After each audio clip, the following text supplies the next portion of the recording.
Brothers and sisters in Islam, Assalamualaikum warahmatullahi wabarakatuh. Welcome to Women in Islam. Sa iba nating tagapakinig, magandang gabi po sa inyong lahat. Ito pa rin po inyong lingkod, Sister Rashida. At bago po tayo magpatuloy, narito muna ang aking mga kasama dito sa programa, sina Sister Fatima at Sister Aisha. Assalamualaikum, sisters. Assalamualaikum warahmatullahi wabarakatuh. Magandang gabi po sa mga listeners namin, brothers and sisters in Islam, my friends, my families, and everybody else listening and tuning in here on DWDD every Thursday from 8 to 9 p.m. For those po na gustong magbigay ng comment, suggestions, questions, and even points of view and reactions for the program, you can text us at 0918-526-3424. Ulitin ko po, that's 0918-526-3424. You can also email us at islamradio@yahoo.com. islamradio@yahoo.com. Pwede rin po ninyong panoorin ang videos namin at www.youtube.com/islamradioph. That's youtube.com/islamradioph. Doon mapapanood po ninyo ang mga videos on the message and women in Islam. Sa mga listeners po namin dyan na hindi po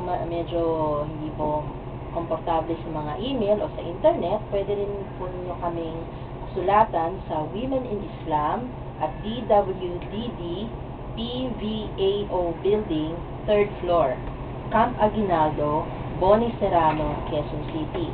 Ulitin ko po, that's Women in Islam, DWDD PVAO Building, 3rd floor, Camp Aguinaldo, Boni Serrano, Quezon City. Assalamualaikum warahmatullahi wabarakatuh. Bismillahirrahmanirrahim. Assalamualaikum warahmatullahi wabarakatuh sa lahat po ng mga brothers and sisters in Islam. Magandang gabi po sa inyong lahat, mga hindi pa po namin kasama sa pananampalatayang Islam. Sister Rashida, hayaan niyo muna i-greetings ko yung mga taga-Ramos Village kasi medyo pinalakasan na yung radio, nasa tapat ng tindahan, ang pamilya ni Neneng at Ed Rapal. Batiin daw muna sila bago daw tayo mag-ano. Okay ha? Makinig kayo lahat. Mga taga-Ramos Village, sana po may matutuhan kayo sa amin ngayong gabi.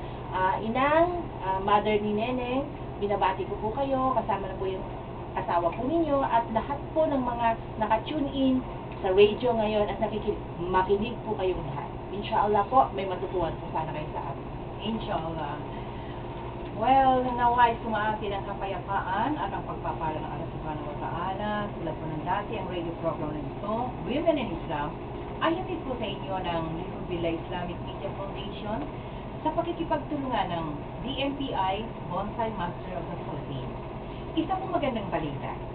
Malapit na po namin ilunsad ang isa pang radio program na inyong mapapakinggan dito pa rin sa impirang ito ng DWDD Armed Forces Radio. At ito pa rin ay hatid sa inyo ng Nurul Billah Islamic Media Foundation. Ang ilulunsad po namin na isang drama program. Ito ay mga karanasan ng ating mga naging kapatid na Muslim.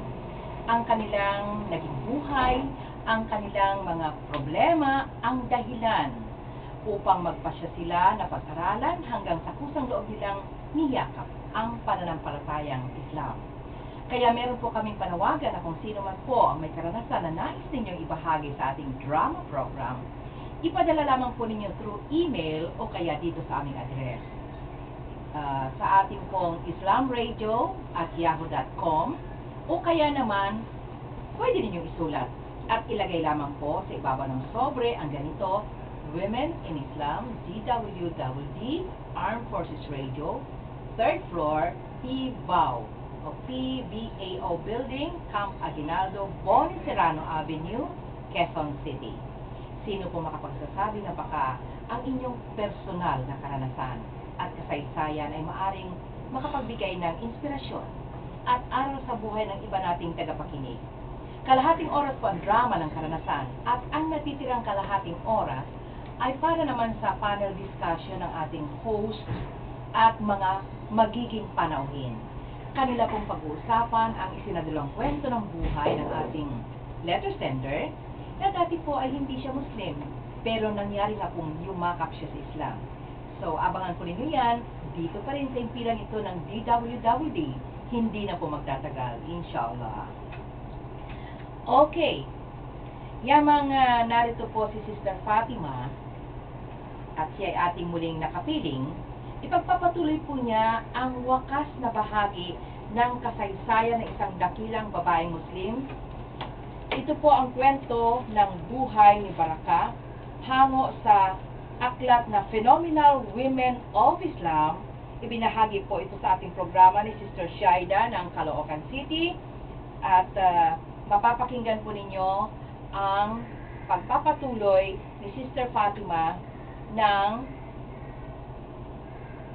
kasaysayan ni Baraka. Bismillahirrahmanirrahim. Ito na po ang end portion ng Baraka. Nang panahong nagsisimula na sa kanyang misyon ang Propeta Muhammad, peace be upon him, sina Sahid at Baraka ay gumanap ng mahalagang tungkulin. Sila ang nagsilbing mga tiktik upang malaman ng mga bagong Muslim kung ano ang masamang balak ng mga Quraysh o kalaban. Sariling buhay ang ipinuhunan ni Baraka upang ipagbigay alam lamang sa banal na propeta, peace be upon him, ang mga pagbabanta ng kanilang mga kaaway. Isang gabi, dumating si Baraka sa bahay ng Algar. Ito ang puo kung saan nagtitipon-tipon ang mga bagong Muslim. Gayon na lamang ang katuwaan ng Propeta Muhammad, peace be upon him, kaya sinabi kung sino sa mga nagtitipon